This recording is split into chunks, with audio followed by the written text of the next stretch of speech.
We have joining us Jordan Reese and Carly Sheets with the City of Meridian. And as we all, enjoy this coffee and conversation, let's begin by talking about the Meridian Fire Department and some of the biggest challenges you're facing. Yeah, so I think just like any other city department right now, is we've experienced the growth that Meridian has had. There's challenges that come along with that, with keeping up with that growth. Over the last 3 years, we've grown by almost 50%. We've added 3 new stations, and so there's been a lot of growth. And with growth comes certain challenges, but we certainly appreciate the support that we've gotten from the community and our city leadership to help address some of these challenges. Yeah, and as we, head into the warmer months, what can people do to best prepare themselves as, fires might spark throughout the community? Mm-hmm. Yeah, I think the biggest thing is always just to have a plan. Mm-hmm. When you're talking about whether you're going to be recreating or outside or up on ladders, we just always want to have a mindset of managing risk. That's what we do in the fire department, and so our biggest recommendation is have a plan. Have a plan for you. Have a plan for your family, and that's where. One of the things that people think about, the big red truck that always comes in, and certainly response will always be a part of what we do. But one of the things we're excited to talk about this morning is actually community risk reduction, which is us taking a proactive approach to try to prevent some of the risk in the community, and that's why I'm excited to have Carly here this morning to talk about some of the exciting things that we have going on. Yeah, and can you share a bit about those, Carly? Yeah, so in community risk reduction, we really look to identify what the risks are in our community.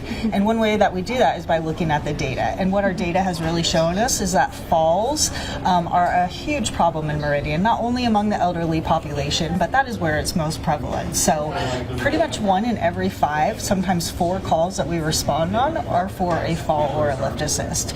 So when you think about that, the impact of that is huge, not only to us operationally. We're tied up with a fall, maybe that person doesn't go to the hospital, we're not able to respond quickly, because we're helping somebody that lift them up off the ground to a cardiac arrest, to a stroke, to an actual emergency, if you want to say.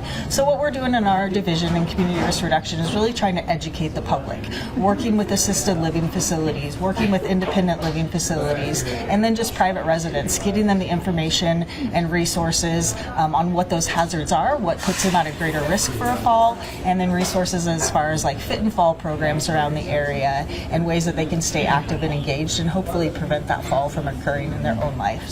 Yeah, so if someone is concerned about themselves or a loved one, where can they reach out to kind of get those resources and learn more? Yeah, well, I really want to emphasize the importance of community and community risk reduction. So looking out for your loved ones, looking out for your family members and your neighbors even, that's a big part of it. So we can't, make this impact in just one division in the fire department. It really needs to be neighbors and family looking out for each other.